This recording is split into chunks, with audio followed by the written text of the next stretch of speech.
వదులుతూ ఉండాలి. Neck bending, తల భాగాన్ని కిందకి తీసుకురావద్దు. గడ్డాన్ని ఛాతికి చేర్చండి. గాలి తీసుకుంటూ తలను వెనక్కి తీసుకురండి. మళ్ళీ గాలి వదులుతూ గడ్డాన్ని ఛాతీ దగ్గర తీసుకురండి. గడ్డాన్ని తల వెనక్కి తీసుకురండి. గాలి తీసుకుంటూ మరొక పర్యాయం గాలి వదులుతూ గడ్డాన్ని ఛాతీ దగ్గర. కుడివైపు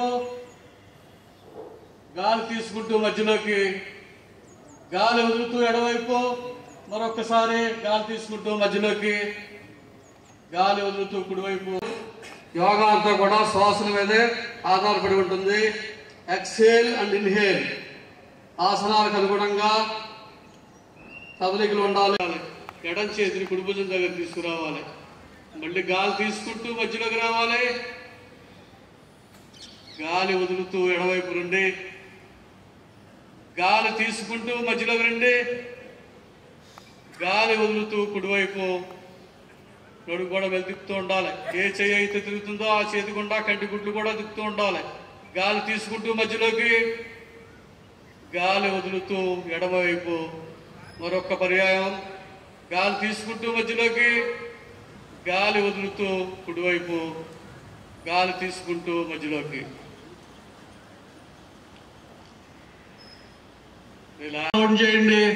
కుర్చీలో కూర్చునే ఆకారంలో ఆ షేప్లో కూర్చోండి. గాలి వదిలి కూర్చోవాలి. గాలి తీసుకుంటూ పైకి రండి. మళ్ళీ గాలి తీసుకుంటూ అదే పొజిషన్ తీసుకోండి. Chair pose. గాలి తీసుకుంటూ పైకి లేవండి. ఇబ్బంది లేదు, నెమ్మదిగా అలవాటు చేసుకోండి. ఆరోగ్య భారత్ లక్ష్యాన్ని మోడీ గారు తీసుకొచ్చారు. తీసుకోండి, బాగా ఉండండి.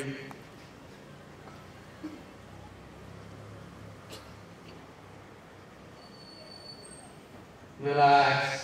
దండాసన స్థితిలోకి రండి. ఇలా పెట్టుకోవాలి.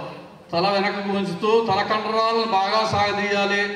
శ్వాస పీలుస్తూ మీ శక్తి కొలిది వంగాలి. తల మీద తీసుకొచ్చేయాలి. పిల్లలు లేవకుండా చూసుకోవాలి. పొత్తుకడుపై ఉత్తేజం కలిగిస్తుంది. జీర్ణాశయం ఒత్తిడి వల్ల జీర్ణశక్తి అభివృద్ధి చెందుతుంది. మలబద్ధకం చూస్తుండాలి. ఉదరకోశంపై ఉద్దీపన కలిగిస్తుంది. అరచేతులు మోచేతులు నేరకాల్చాలి. గడ్డం పైకెత్తుతూ బొడ్డు వరకు మాత్రం లేవాలి. సునాయాసంగా 13, 14, 15, 16, 17, 18, 19, 20. రిలాక్స్.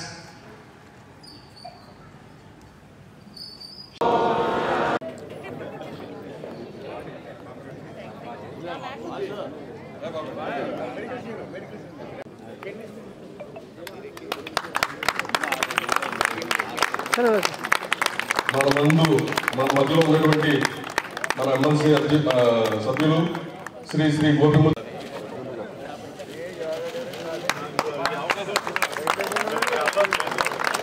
కార్యదర్శి గారు అనేటువంటి శారద గారిని కూడా చిరు సత్కారం చేయవలసిందిగా మన గోపిమూర్తి గారికి కోరుకుంటున్నాం. బ్రహ్మకుమారి సమాజం నుంచి వచ్చేసినటువంటి రావతి మేడం గారిని వేదిక రావాల్సిందిగా కోరుతున్నాం. అదేవిధంగా మా కార్యవర్గ సభ్యులు కూడా పైకి రావాల్సిందిగా కోరుతున్నాం.